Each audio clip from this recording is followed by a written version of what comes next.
اردو کور کے معزز دوستوں، میں ہوں ماجد ملک اور آپ تمام دیکھنے اور سننے والوں کو السلام علیکم۔ پیارے ساتھیوں، کیا کبھی آپ نے سوچا ہے کہ خلائی تحقیقات کرنے والے انسان کیسی اور کیا غذا کھاتے ہیں؟ یا پھر آپ کو کبھی ایسا خیال آیا ہو کہ خلا میں جانے والے ہم جیسے ہی انسان وہاں کس طرح زندگی گزارتے ہیں اور اپنی صحت کا خیال کیسے رکھتے ہیں؟ یقیناً آپ نے ایسا بہت بار سوچا ہوگا اور اس حوالے سے جاننے کی کوشش بھی کی ہوگی، لیکن آپ کی تشنگی ختم نہیں ہوئی ہوگی، کیونکہ خلا میں رہنے والے انسانوں کی زندگی اور رہن سہن سے متعلق ہر کسی کے پاس عام معلومات نہیں ہوتی۔ آج کی معلومات سے بھری ویڈیو میں ہم انہی سوالوں کے جواب دینے والے ہیں اور مزید آپ کو یہ بھی بتائیں گے کہ انسان کے خلا میں جانے کا ابتدائی دور کتنا مشکل تھا اور اب کتنا آسان ہو چکا ہے، اور مستقبل میں یہ مزید کتنا آسان ہو پائے گا۔ پیارے ساتھیوں، اگر کہا جائے کہ خلا کو تسخیر کرنا یا وہاں جا کر تحقیقات کرنا دراصل روس اور امریکہ کے درمیان جاری سرد جنگ کا حصہ تھا تو غلط نہ ہوگا،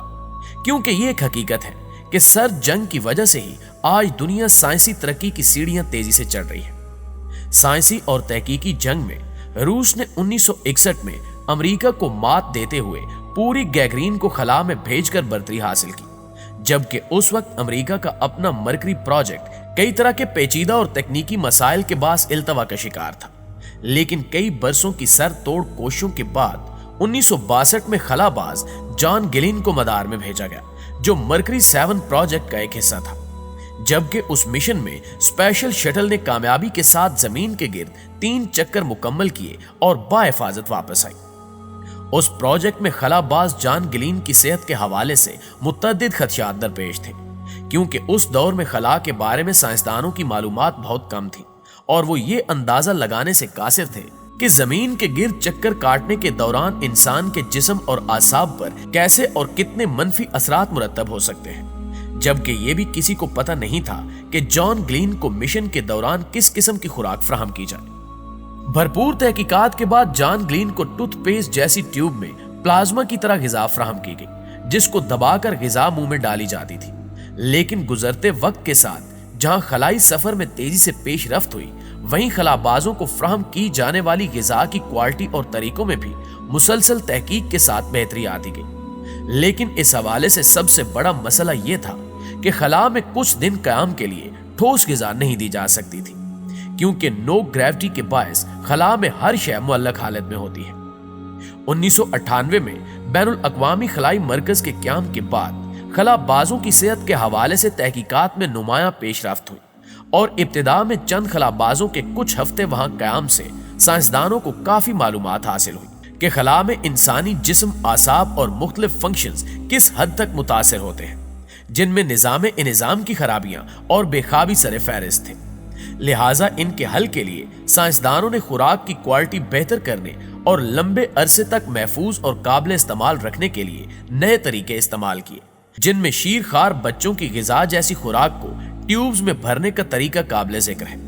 مگر جلد ہی یہ محسوس کیا گیا کہ خلا میں انتہائی مضبوط اعصاب کے ساتھ کٹھن حالات کا مقابلہ کرنے کے لیے یہ غذا ہرگز مفید نہیں ہے، لہٰذا زیادہ غذائی اجزا والی طاقتور خوراک پر تحقیقات کا آغاز کیا گیا۔ اس مقصد کے لیے ایک بالکل نئی تکنیک دریافت کی گئی، جسے فریز ڈرائننگ کہا جاتا ہے، جس میں پہلے غذا کو مناسب درجہ حرارت پر پکا کر فوراً فریز کر لیا جاتا ہے، جس کے بعد اسے مخصوص ویکیوم چیمبر میں ڈی ہائیڈریٹ کیا جاتا ہے، جبکہ اس ڈی ہائیڈریٹڈ غذا کی خصوصیت یہ ہوتی ہے کہ اسے دوبارہ ریفریجریٹر میں رکھنا نہیں پڑتا اور یہ لمبے عرصے تک استعمال کی جا سکتی ہے۔ بین الاقوامی خلائی مرکز میں طویل عرصے تک قیام کے دوران اس خوراک کے پیکٹس میں حسب ضرورت ٹھنڈا یا گرم پانی ڈال کر اس کا پتلا پیسٹ بنا لیا جاتا تھا، پھر ان پیکٹ سے ہی کھانا کھایا جاتا رہا، اور اسی طرح مختلف قسم کے طاقتور پھلوں کو ابال کر ڈی ہائیڈریٹ کر لیا جاتا، جنہیں خلا میں اسی طرح ٹھوس حالت میں استعمال کیا جاتا رہا، اور یہ طریقہ کامیاب رہا، کیونکہ آج کل دنیا بھر میں یہ تکنیک مختلف ویرائٹیز کے کھانوں، خصوصاً ناشتے کی سیریلز میں پھلوں کا ذائقہ اور رنگ شامل کرنے کے لیے استعمال کی جا رہی ہے۔ اگرچہ جدید ٹیکنالوجی کی بدولت خلا بازوں کو ہر طرح کی غذائیت اور ذوق کے مطابق پیکٹس میں خوراک فراہم کی جا رہی ہے، مگر نئی ڈیزائن کردہ سپیس شٹل میں اب باقاعدہ جدید کچن بھی موجود ہوتے ہیں، جہاں خلا باز آرٹیفیشل گریوٹی